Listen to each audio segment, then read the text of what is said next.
Erika, as you know, the last person that we ever spoke to was a Utah Valley student named Hunter Kozak. He was asking a question that day when he was shot, and he's here tonight, and he wants to ask you a question. Hi there. Erika, I want to tell you how much I appreciate your calls for peace and unity, and I'm likewise horrified by the people in my so-called camp who were cheering about murder. I believe that they stoke the flames of violence.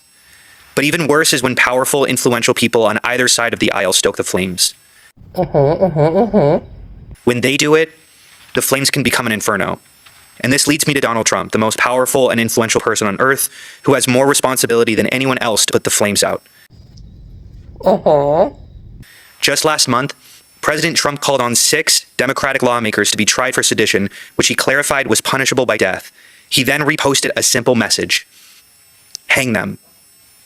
I think that you've been making strides to bring peace to our country, and that Turning Point has been asking Democrats to decry the individuals who cheer for violence. I have and will continue to decry them. But any good faith effort to stop political violence must hold both parties to the same standard and expectation. So in that spirit, will you condemn the violent rhetoric of Donald Trump, the most powerful and influential person on earth?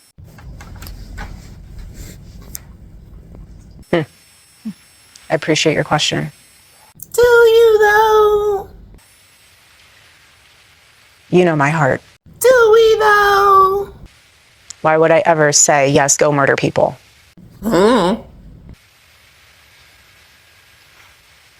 This is so much deeper than just one. I understand your sentiment. I do. But this is also so much deeper than just one person. This starts at the home, okay? This starts with family.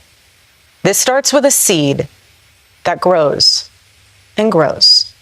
So no, you don't condemn the violent rhetoric of Donald Trump. Just say that then. You can choose to have evil in your heart, or you can choose to have light. Which one do you think President Trump has? What you consume and what you absorb from the outside world will manifest itself. No, I will never agree with political violence. Well, guess who you've aligned yourself with? And it ain't the Holy One. My husband is a victim of it. I'm a victim of it. But what I'm trying to say here is that we can blame everyone else. We have to look in the mirror when you become a father, when you become a mother. How are you raising your kids? Are you taking responsibility, or are you giving them a device and saying, go down that rabbit hole? I'm trying to go to Pilates class.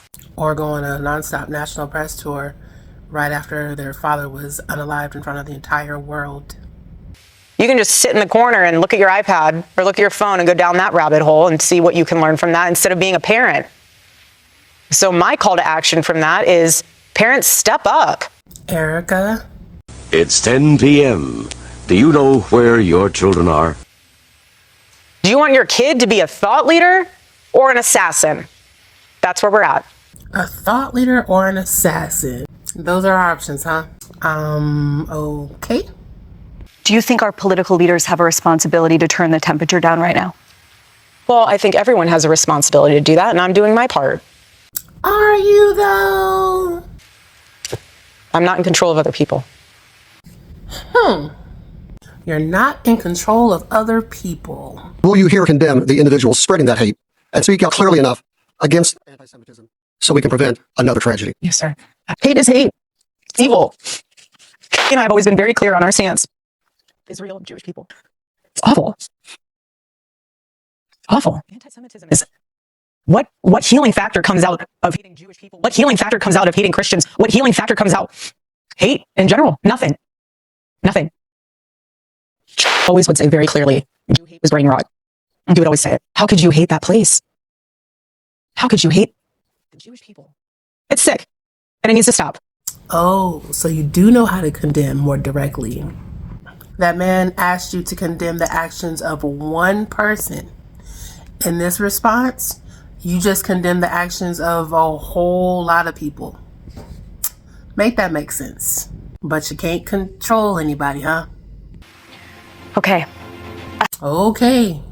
Very interesting contrast in the two responses. Don't y'all think?